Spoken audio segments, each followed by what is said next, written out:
শোনা যাচ্ছে নূর সিনেমাটির সকল সত্য প্রযোজনা প্রতিষ্ঠান শাপলা মিডিয়ার কাছ থেকে অর্ধ কোটি টাকায় কিনে নিয়েছে অন্য একটি প্রতিষ্ঠান।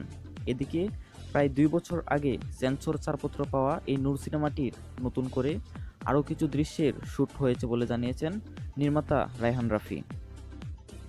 এখন নতুন এই প্রযোজনা প্রতিষ্ঠান নূর সিনেমাটি আগামী সেপ্টেম্বরে মুক্তির পরিকল্পনা করছে। এই নূর সিনেমা মুক্তি পেলে আরফিন শুভর ক্যারিয়ারে চুইয়ে দিলে মন এরপর আরও একটি পিওর মধুর সিনেমা আমরা পেতে চলেছি। Thanks for watching.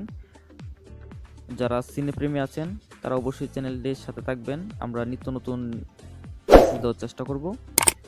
ধন্যবাদ সবাইকে।